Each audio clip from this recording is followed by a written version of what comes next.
Okay, any doubts? Any one of you? Good evening, Reba. Good evening, sir. Any doubts? Anything you want to ask me? Any concept No, which sir. you are using or you have not understood properly? No? Okay, let me share the screen. Is the screen visible to all of you? Yes, sir. Okay. So in the last class, we discussed about the reabsorption, secretion, and we were on countercurrent mechanism, right? Yes. Yes, sir. So any doubts in that? I will just finish countercurrent mechanism today. So I think I explained you the basic working mechanism of it. That so for counter current to establish, you need to have flow, or what we call as the fluid current, in two opposite directions, which allows the exchange or interchange on the basis of the molar osmolarity easier, right? So no problems with that. So basically what happens is in the descending loop, as you already know from the above, that it's more permeable to water and not permeable to ions, right? So that's why water comes out, or water is reabsorbed, as we say. And from the ascending loop of Henle, basically it's not permeable to water, but it's more permeable to ions or salt, right? So salt comes out. Is it clear? Yes, sir.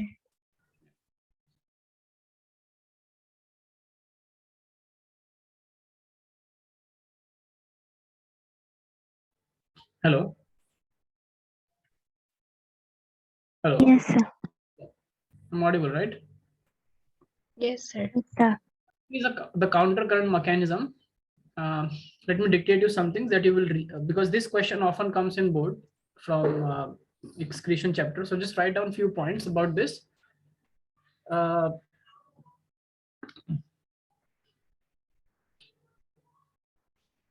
the transport of substances, the transport of substances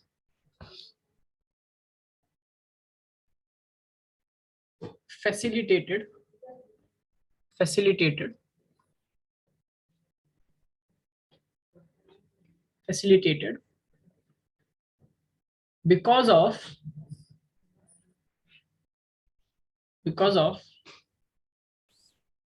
the special arrangement, or yeah, the special arrangement or positioning. You can also write the word positioning. So it's because how the biology has evolved, and the positioning of special arrangement or positioning of loop of Henle and vasa recta. In the bracket for vasa recta, you can write blood capillary. It's the nephronic or nephric capillary. Vasa recta is called the counter current mechanism.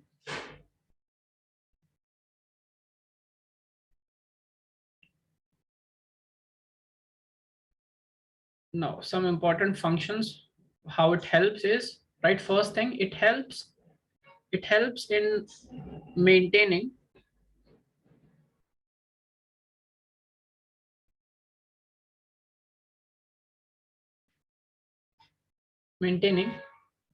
uh, an increasing order of osmolarity,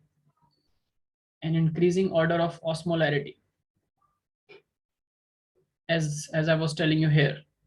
Can you see from 300 to 1200, the molar osmolarity keeps on increasing as we go towards the medulla, right? From the cortex towards the medulla.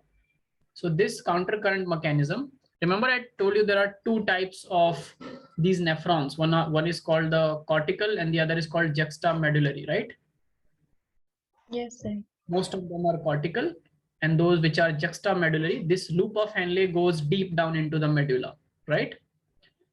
So that's why it always, and even in those which are cortical, the loop of Henle goes towards medulla, right? From cortex towards medulla, but it does not go very deep into the medulla. Is it clear? Yes, sir. Basically, it helps in maintaining and increasing osmolarity towards the inner medullary,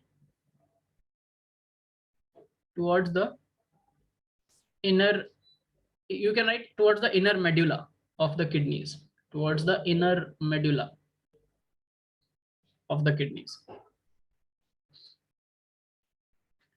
And what helps in countercurrent mechanism? There are only two things basically apart from water. So we do not use, we do not say that water is water is helping in building this countercurrent mechanism, because water is the solvent, right?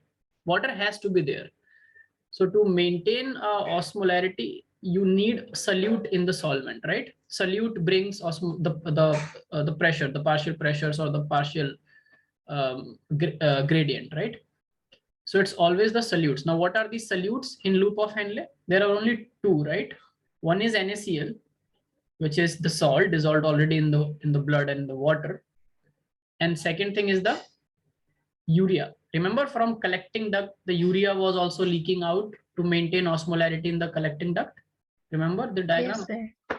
Just go a little above here, right? So if you see that in the descending loop, it's simply water. So sodium or salt, NaCl, is retained. In the descending loop, there is lots and lots of sodium, and water gets out because it's not permeable to sodium. Otherwise, if a normal membrane is permeable to water and sodium both, wherever water goes, sodium follows, right? So what you can think is there is a building pressure. So if you allow only water to go and do not allow salt to go, the salt is just in it's in dying urge of getting out because water is not there. Do you understand? Yes, sir. Water is in a dying urge to get in, just like it happens in our throat when it gets swollen and we do the gargles with lukewarm, salty water. So as it gets a chance in the ascending loop of Henle, now water cannot come in or go out because now it's impermeable to water, but it's permeable to salt. So it allows the salt, okay, go if you want. Then salt readily comes out. And this keeps on maintaining the osmolarity, because what is happening? Let's just try to understand. So you remember this flow, and now let's just superimpose it here.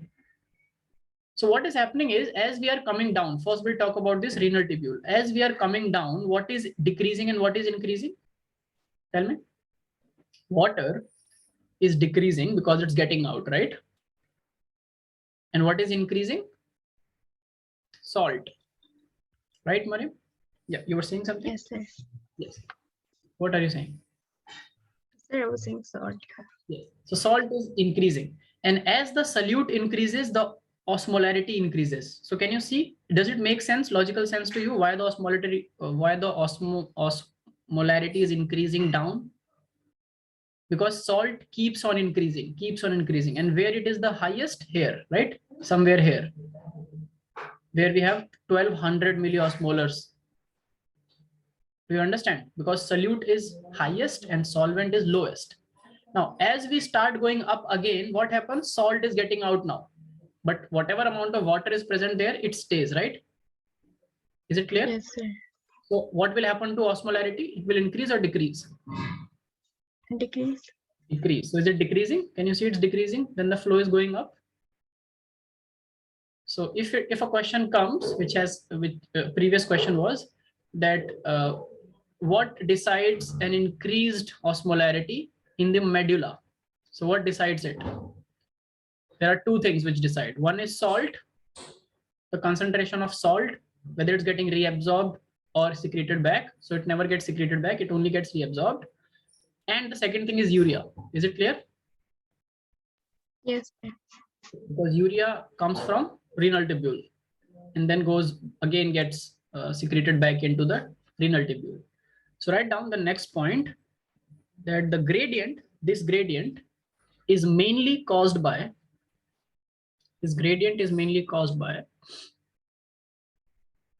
NaCl and urea.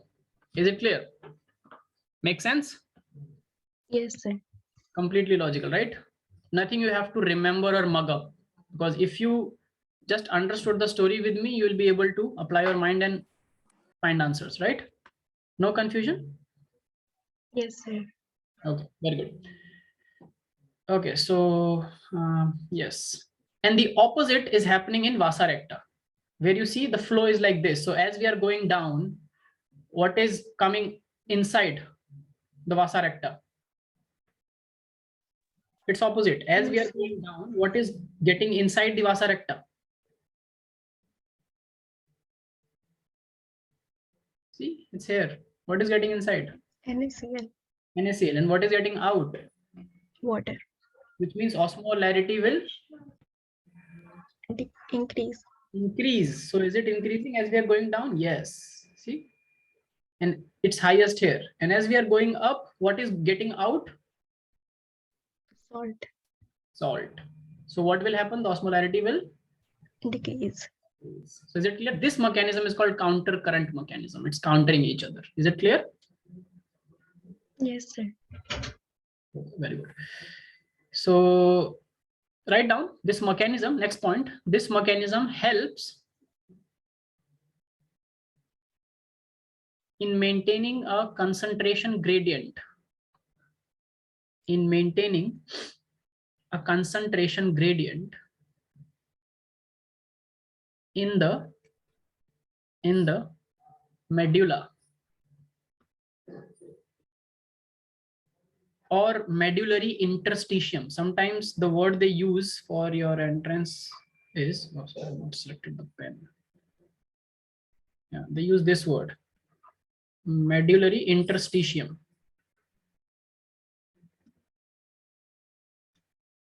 Basically, it means the same thing. Interstitium means the tissues in the medulla, and medulla is just the overall region we call it, right? So if you call it medulla or medullary interstitium, it's the same thing.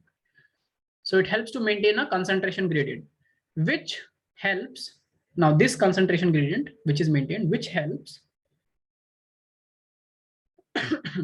which helps in the movement of water, which helps in the movement of water easily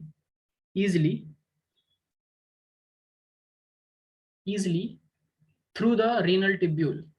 Movement of water easily through the renal tubule. So this is the gradient, this is the chemistry which allows to concentrate the urine. Otherwise, if this chemistry was not present, then we would not have been able to, because see, cells just cannot keep absorbing water, you know. So as I told you, each and every cell, it does not know what it is doing in the body. Do you understand? We as one organism has consciousness. If it is an independent cell, of course, you know, but again, the concept of consciousness or higher awareness is the property of an organism. Inside us, we have liver, kidneys, and each cell of the kidney does not know what it is doing, why it is doing that purpose. Suppose I ask you to take your pen and start writing what I'm dictating. You know what you are doing, right? And you can change it at your will, right? You understand? Yes, sir. That is called consciousness and awareness. But the cells of your kidney or your nephrons do not know what they're doing. They're just guiding. They're just working on a simple logical scientific principle. They cannot just on their will decide to, okay, now let's stop doing this or change what we are doing, because there is a principle set up and they have to follow it. So the principle here is of a counter current mechanism, which is a chemical gradient.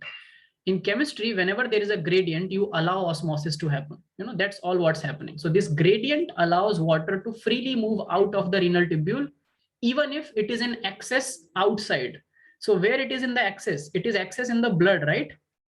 Or in the tissues, right? In our body, water is already in excess. We have 70% water in our body.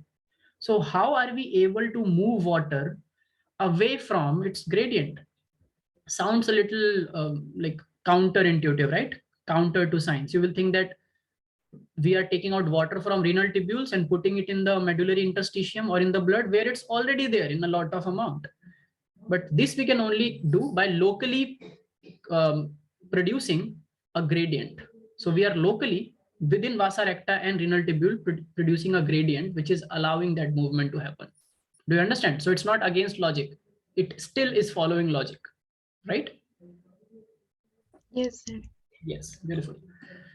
So what you have written, have you completed, which allows the movement of water from the renal tubules, right?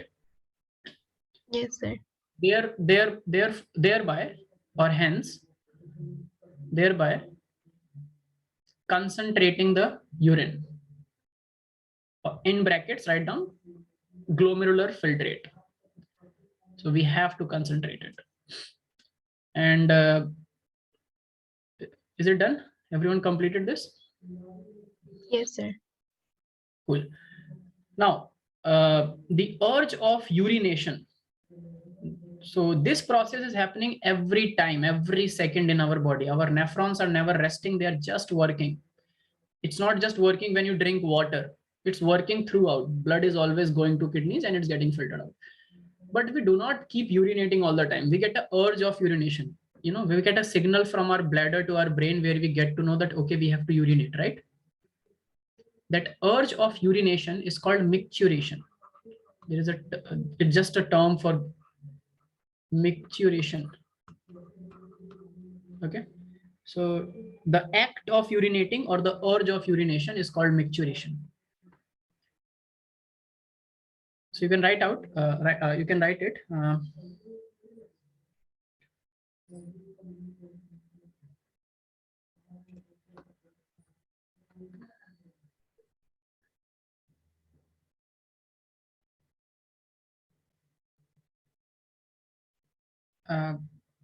A voluntary signal, and why I'm calling it voluntary, I'll tell you. A voluntary signal from the CNS, your central nervous system, from the CNS is initiated upon a voluntary signal by the CNS is initiated upon stretching of the urinary bladder. So when it gets filled completely, it stretches, the wall stretches, right? Stretching of the urinary bladder as it gets filled.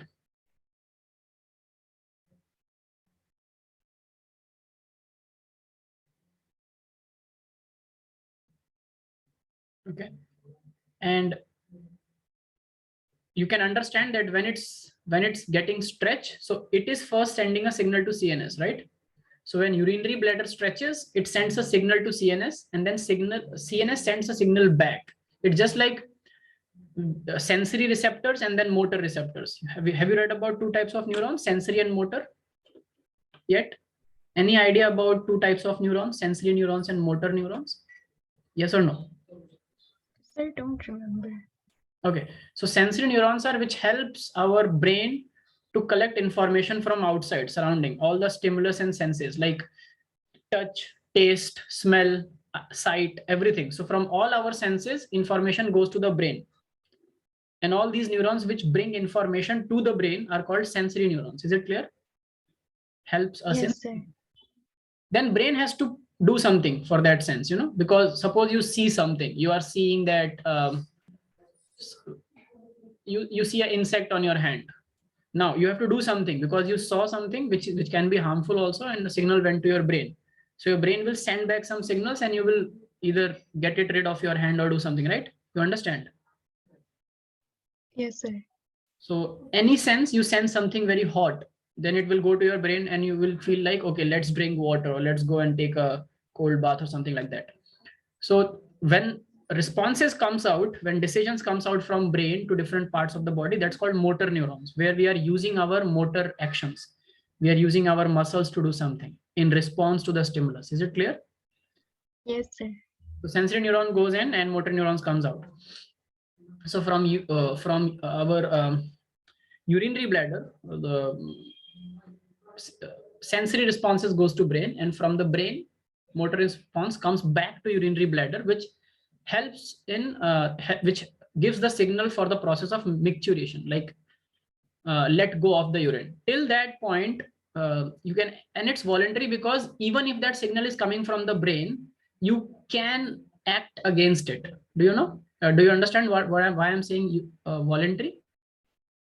Yes, sir. are able to hold this signal of micturition or getting rid out of the urine for some time, for minutes and sometimes for hours as well. And it depends on training. You can train actually your mind and your bladder to hold urine for a longer durations, which is in a long term not good. And I'll discuss why. Because in developing nations where lots of sanitization and facilities of public toilets is not available, women often like get, both women and cultured men as well, they often have to hold urine for very long durations, right? Because they cannot just go anywhere and just urinate. Do you understand?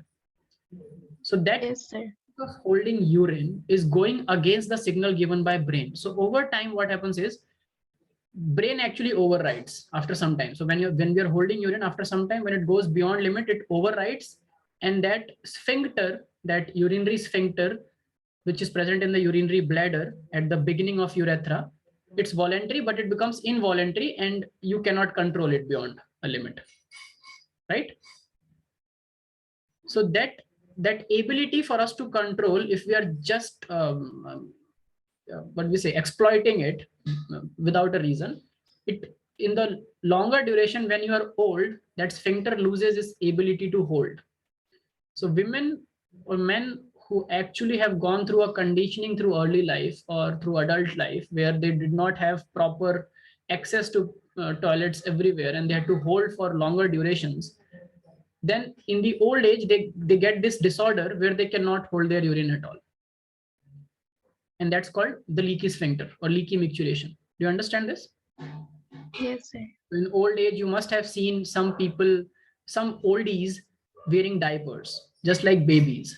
Like babies don't know whether we should hold it or not, so for them it's involuntary. They do not, brain says something and babies are just like, okay, whatever is happening, let it happen. Baby cannot control a lot of things because brain needs to learn over time.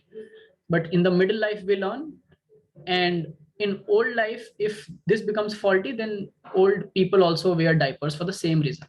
Okay, is it clear? Yes, sir. Yes, so as doctors you must understand this. Now write down the CNS passes some motor signals. The CNS passes some motor signals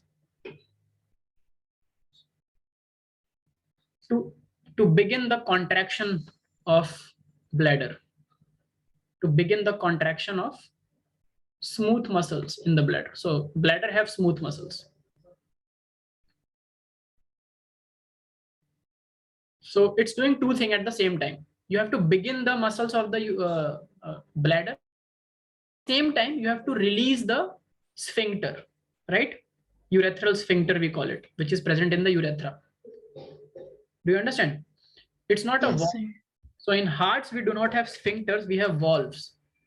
Is valve clear from a sphincter to you? Yes, sir. So valves do not work, like we cannot control valves. So that's why they're like shut doors. They open in a trap doors. They open in one direction and get shut in the other. So they are not being controlled voluntarily. Sphincters can, may or may not, both. So write down contraction of smooth muscles of urinary bladder,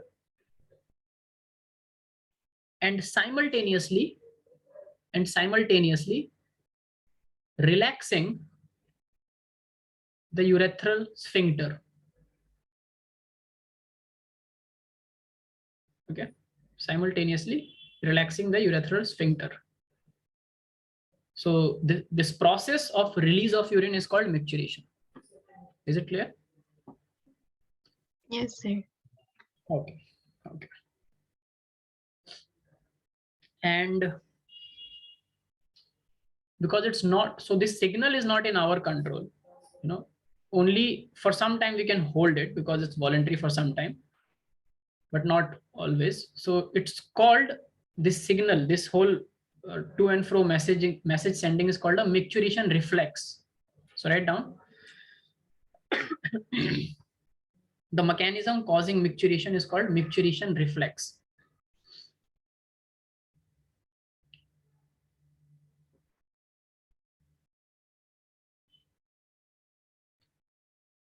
Is it clear? Everything is clear? Whatever I have dictated, everyone has noted it. Do I need to repeat? Okay. So how much urine do we produce finally after filtering out around 180 liters of glomerular filtrate in a day? How much urine we release in a day? Any idea? Something in milliliters. No. It's liters. It's 1 liter to 1.5 liters. Milliliters. Humans. I'm talking about humans, not mouse. Humans urinate in liters throughout the day. I'm saying in a 24-hour cycle, it's around 1 to 1.5 liters per day. Okay. So you realize that out of 180 liters, if we only manage to expel out 1.5 liters, it's even less than 1% or 0.5%, right? Somewhere around 0.5%. Is it clear? Yes, sir. Yeah. Less than 1%. And let's talk about the characterization. Urine is tested. Apart from blood test, if anyone has went to hospital, there are 3 tests basically for the body. One is the blood test. Then is your in blood, you remove in blood, it's plasma, serum, everything is tested. Then sometimes the second most common test is a urine test, and then the stool test, which is a fecal matter test, right? Done rarely in like disorders of the digestive system or something like that. So urine testing is second most common. So we test urine, right? What do we test in urine? It is excreted thing. It's excreted waste substance. So what are we looking for in the urine? The pH of urine. Okay, so before that, good point, Mariam. So what is the normal pH of the urine? In a under normal physiological condition, what is the pH of urine? So tell me first, let's begin with, is it acidic or basic? What do you think? Acidic. Yes, urine is always slightly acidic because it has a lot of nitrogenous wastes. Remember? Urea makes things acidic. Yes, sir.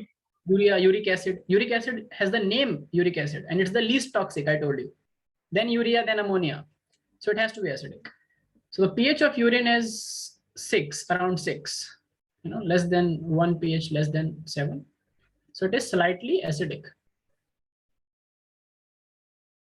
And we are talking about humans, okay, always.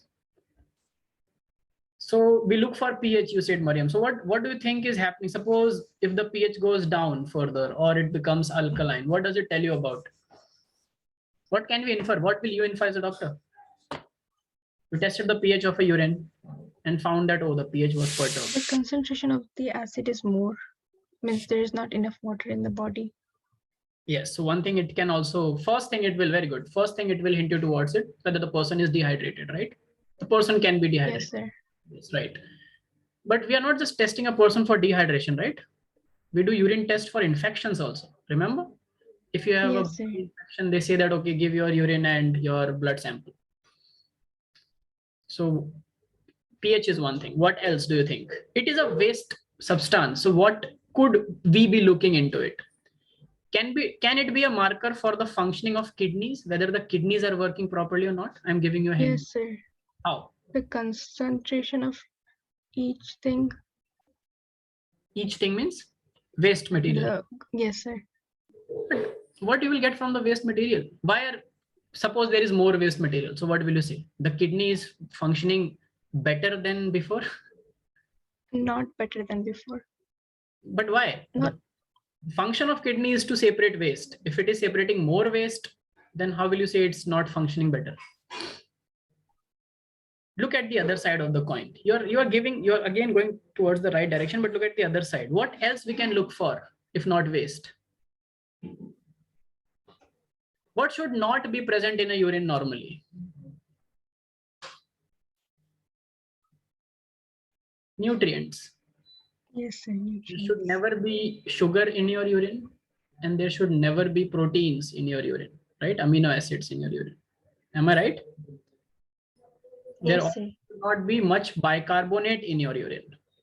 And if you find that a person's urine has sugar, glucose, fructose, or amino acids or bicarbonate ions, then what does it mean?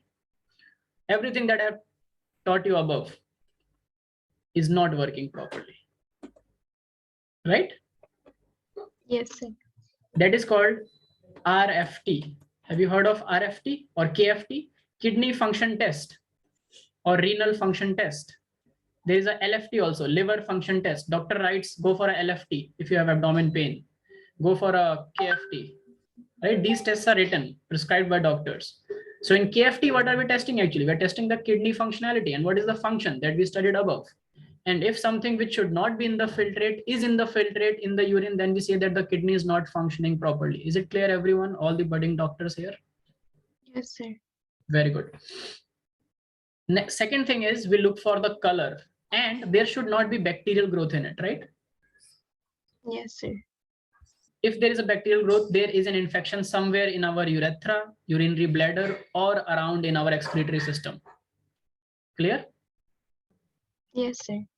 Or it's also possible that it's in the blood, because these bacteria or these pathogens are very, very small in cyst form. So they can come out and go into the urine, and you can say that, oh, you seem to have some infection, or some toxins which is produced by bacteria in the blood, which is not a normal component of our own blood, but we found it in our urine, which means it got filtered when the blood was getting filtered out.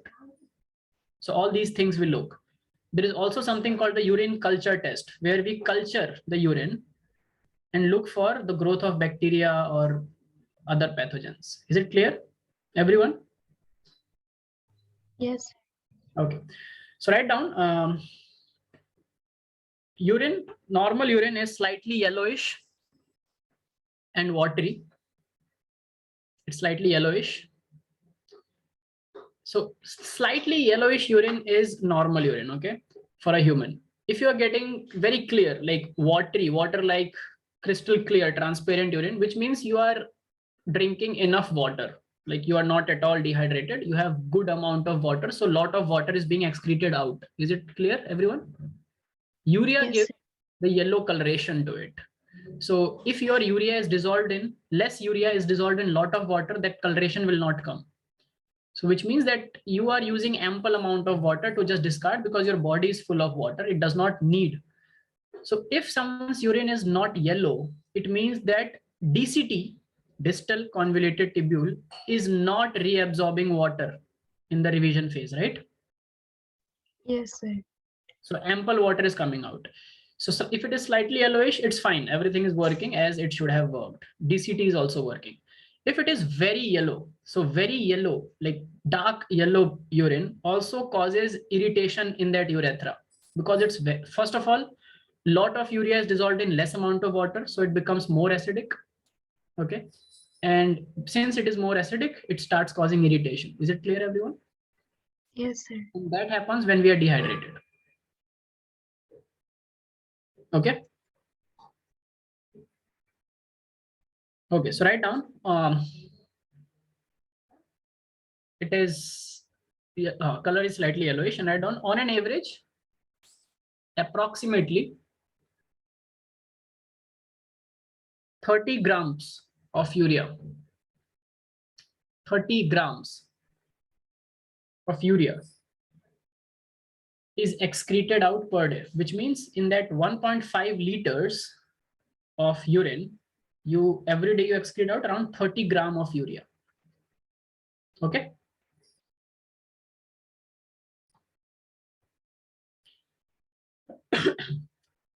Clear, everyone? Yes, sir.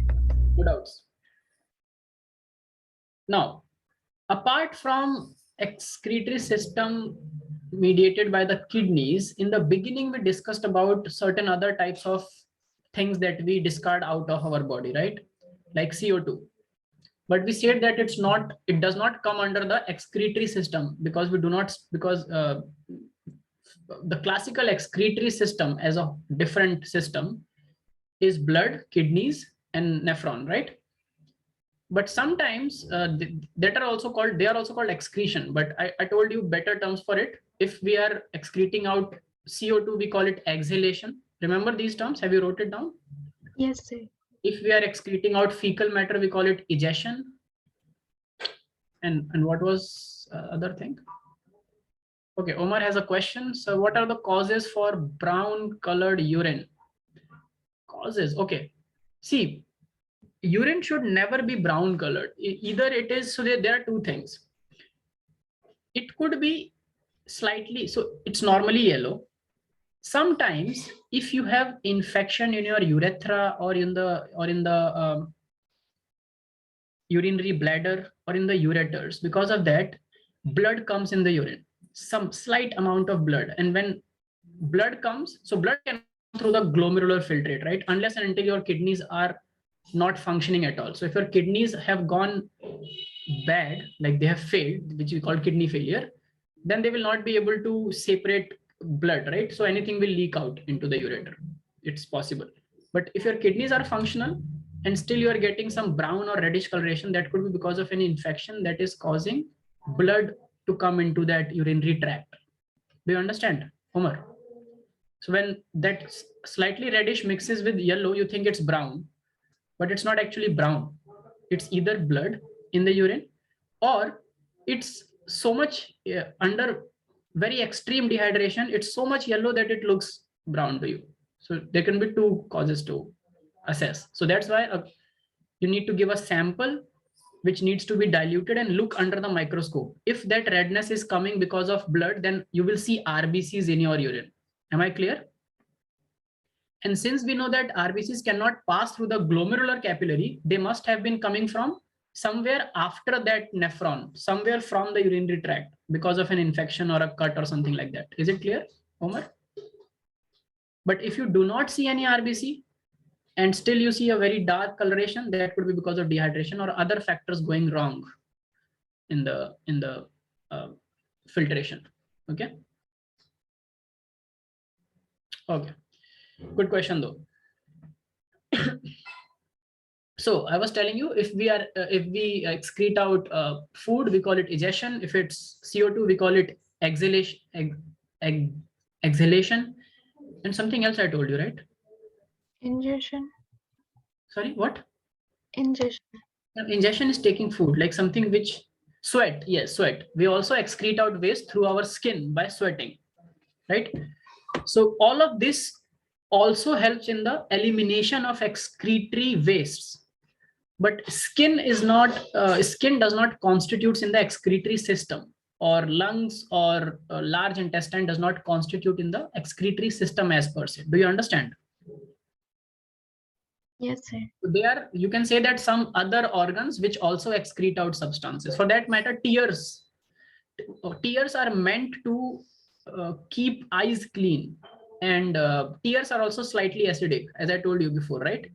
That's why a lot of crying causes puffy eyes or redness in the eyes, because of that irritation due to acidity. But it's important to keep eyes clean, because eyes is a live tissue which is open and exposed. Our skin is dead tissue. Eyes are live and exposed. So if you have bacterial depositions or viral depositions in your eyes, that's why during the COVID it was said that never touch something and do not touch your eyes, nose or mouth back, right? These are the openings from where virus can go inside. Do you understand? Yes, sir. So that acidity in the tears keeps killing these bacteria and pathogens and fungal spores and everything that is in the atmosphere. And we also have a mucus layer in our eyelids. In the morning, probably when we wake up, we call it the sand dirt of the eye, right? We get a mucus deposited at the corner of our eyes. That is because it's cleaning our eyes constantly, and whatever is getting trapped in this mucus layer, and it's being separated out or thrown out. So some kind of waste is also when something goes in the eyes, as a reflex, we start shedding tears, right? Tears starts coming up. We cannot control it. So that's to eliminate something which is harmful.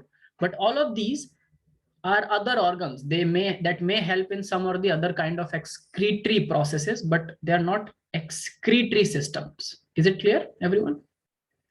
Yes, sir. In that comes your sweat glands, which are also called sebaceous glands, your tears, your mucus, your lungs exhaling out CO2, and your large intestine ejecting out the fecal matter. Okay. And saliva also is a way to excrete out, eliminate some toxic substances. Remember I told you that 30% of the starch digestion happens in the mouth, Yes, sir. right? So what happens to the unwanted substance, like starch got digested and got reabsorbed from the capillaries in our mouth, in the buccal cavity. Most of them are situated below your tongue. So if you go in front of the mirror and roll back your tongue and see what is at the bottom of your tongue, you will see lots of red and blue lines. These are veins and capillaries. Sorry, arteries and veins. You understand? Arterioles or venules, I should say. Is it clear? Yes, sir. Actively reabsorb and eliminate things out. So that also happens. Now let's come to disorders. But I hope you understood the difference for your exam, right? Yes, sir. Very good. Now let's come to the disorders of excretory system. Yes, any disorders? Let's begin with you, doctors.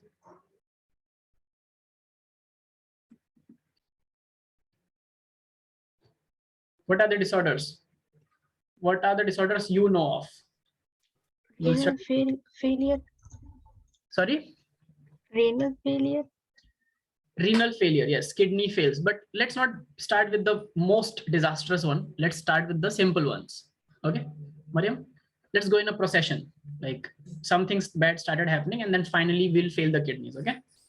How about that? Yes, sir. Okay, very good. Because there are some less severe disorders, unlike in the circulatory system, where we have all the disorders are very fatal, like heart failure, heart attack, cardiac arrest, or blockage of arteries. In excretory system, we have some slightly less fatal disorders also, just like respiratory system. So what could be a disorder?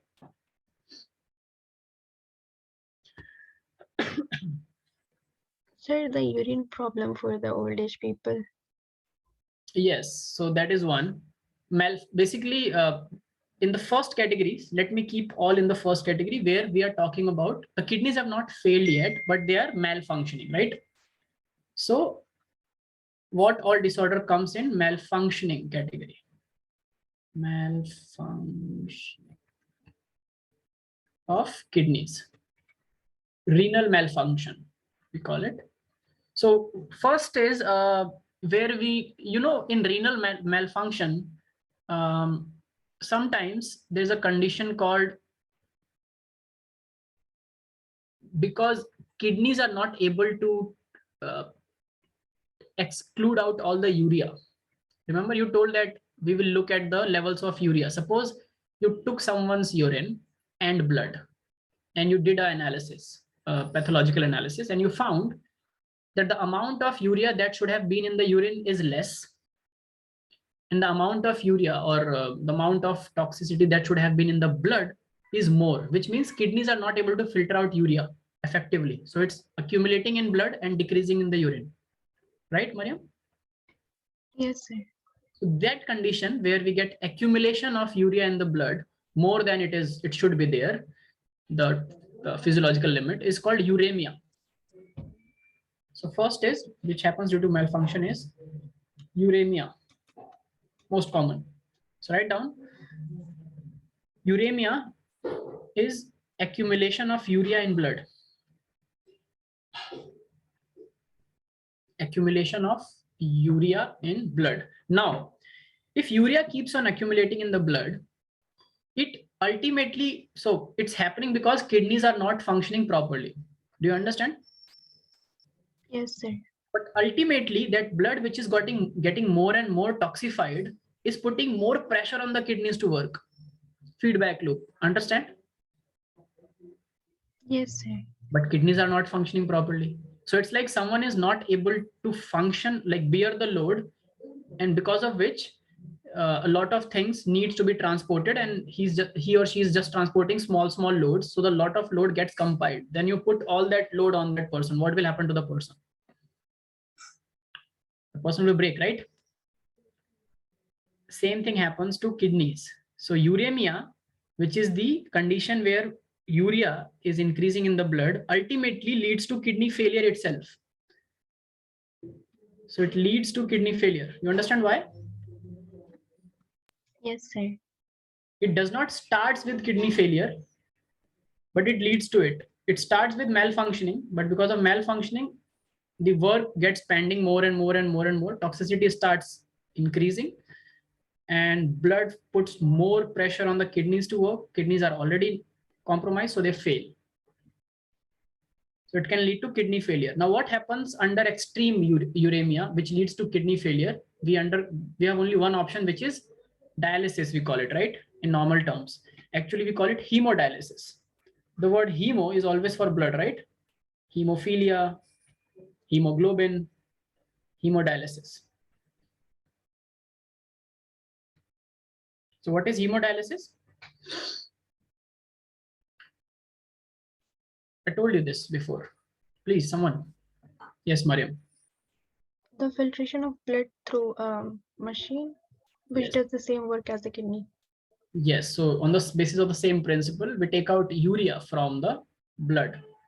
Now, here we cannot do a lot of effective functions that kidneys do. Remember, I told you, apart from excreting out waste, kidneys also function to secrete out hormones, useful hormones. Renin, the renin-angiotensin mechanism. So in a person who's Yes, sir. failed is also more vulnerable to getting damage in the organ because of blood pressure. Remember? Because angiotensin and renin mechanism was also regulating blood pressure. So kidneys also play a role in regulating blood pressure. So that will not happen if kidneys have failed, right? So it's not like that the person only will have kidney problems. The person will also be more susceptible to get hypertension and blood pressure related problems. Now, can you now connect joints? Yes, sir. Also, I told you another thing that kidney secretes is hematopoietin. What is hematopoietin?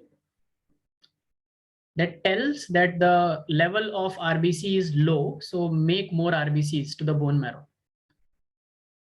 So the regulation of the optimal number of RBCs, if it will go down in a person whose kidneys are failed, so that level will also not be able to regulate properly, right?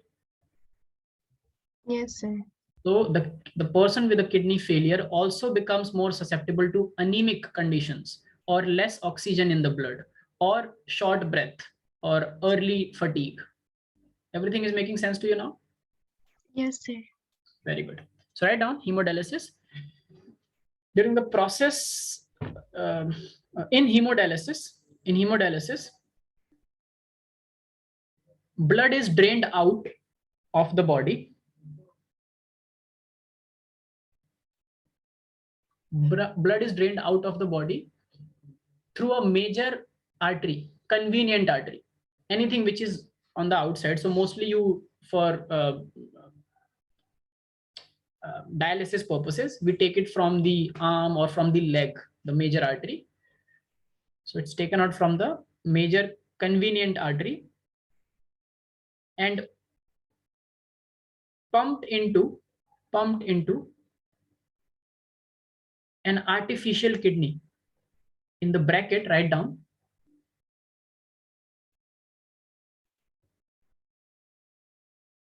dialyzing unit. For dialysis, it's called dialyzing unit.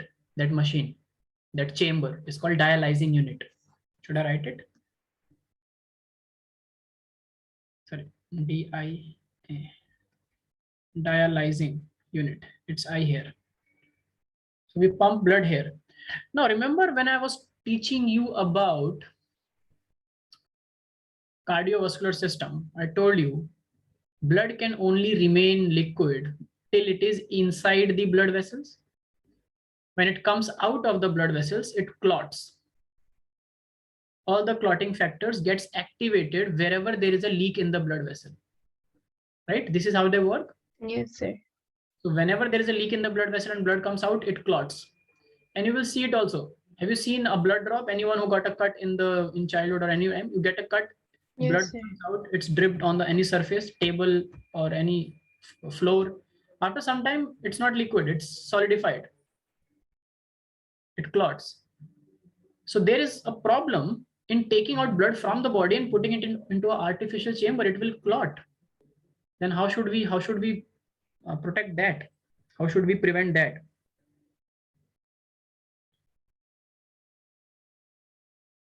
What do you think is happening? Less platelets.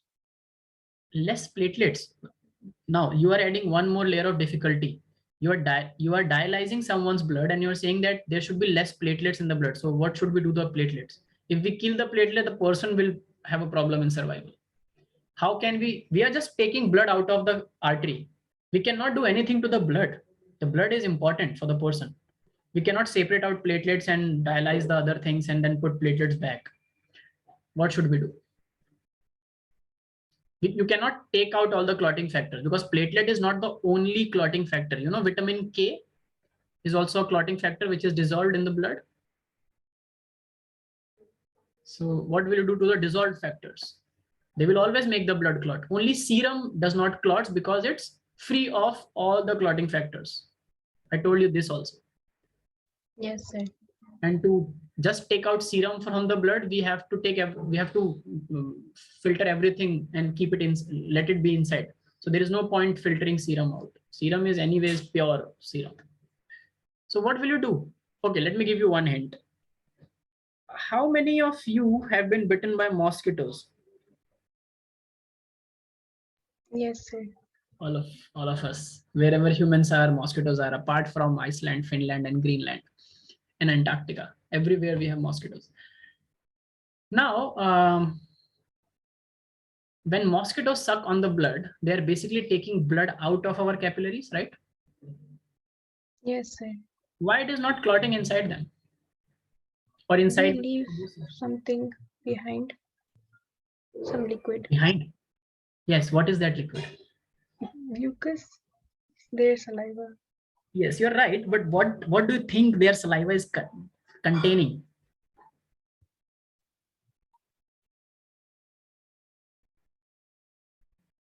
Serum. It's good try though. You are along the right lines. So this is where discussion leads you to. If I just keep telling all the answer, it's like a I'm a punch tantra storyteller to whom you have subscribed and you come and enjoy your day and then go back, And the worst part is you have to revise these stories. So better is you participate in the stories, right? So we have clotting factors in the blood, which we also call as coagulants. Coagulants or clotting factors helps clotting of the blood. It helps the blood clot. Now there are something known as anticoagulants.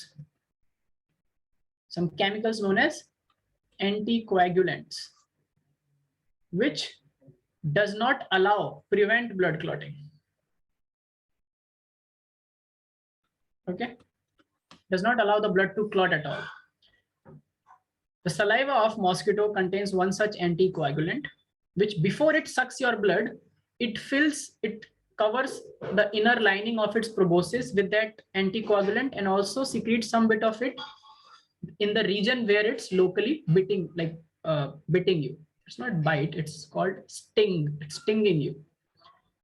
And malaria also spreads like that only. Now I'm just making a link here with the malaria. Do you know about malaria? Malaria, there is a malarial parasite which is called, it's a protozoan, it's called falciparum. Falciparum lives in the salivary glands of mosquitoes. That's why mosquitoes can cause malaria or can be a vector for malaria.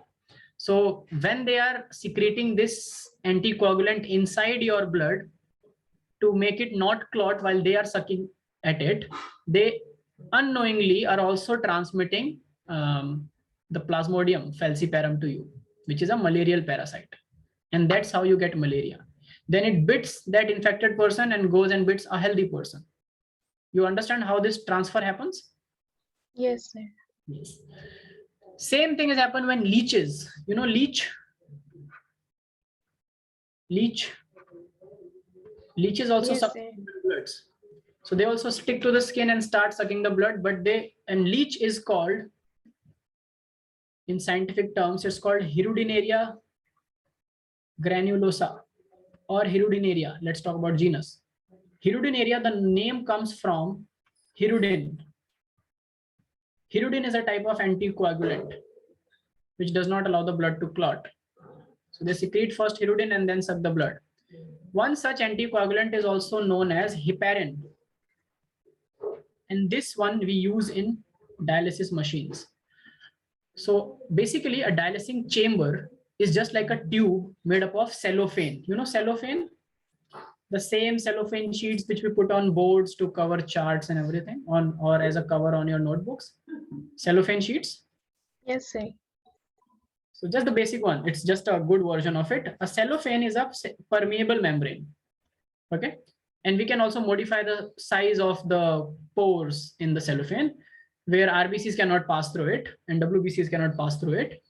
Only on the basis of gradient, urea will pass, molecule. So it's a cellophane sheet. It's tube made up of cellophane sheet. It's a very long tube, which is coiled in a chamber. And what happens is the inner membrane of this tube is lined with heparin, which is an anticoagulant, which keeps the blood in a liquid form, unclotted form, till it is in that chamber. Once it gets back into your blood, it's fine. Your blood will take care of it. Do you understand? Yes, sir. Write down the dialyzing unit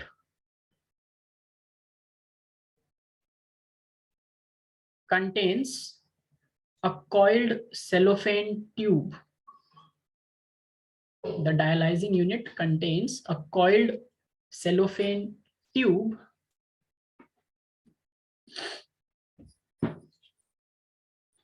surrounded by, so what it should, surrounded by a fluid called dialyzing fluid, surrounded by, or just write surrounded by dialyzing fluid. Now, what do you think should be the constitution of this dialyzing fluid?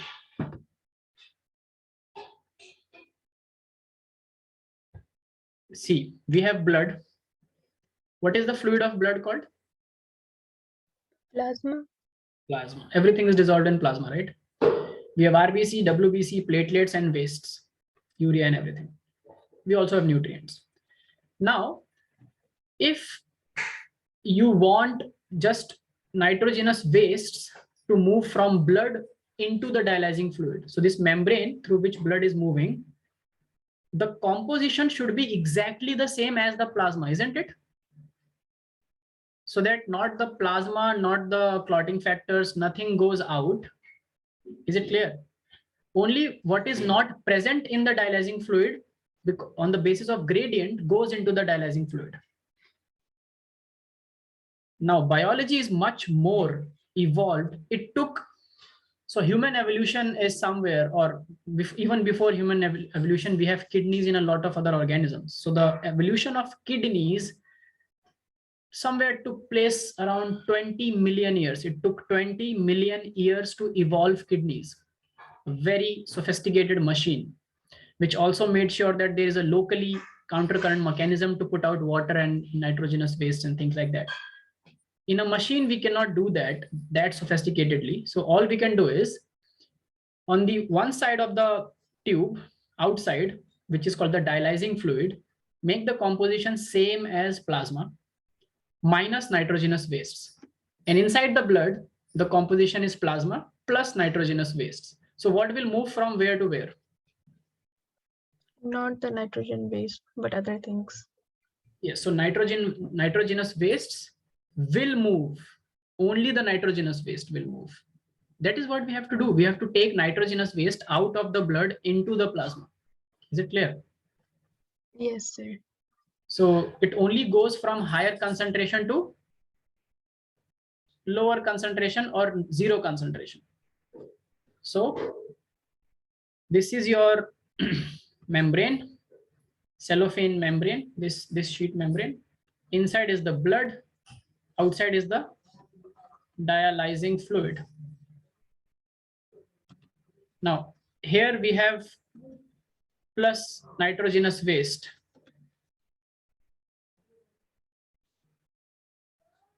Here we have everything same as plasma, but minus nitrogenous waste. Do you understand? So only nitrogenous Yes, move from blood to fluid. Is it clear? Yes, sir. Okay. Thank you, Mariam, for reminding me. Okay, so I think this is where, so I'll give you something as a homework. Apart from uremia and dialysis, just go and read about 3 things. One, which was renal failure.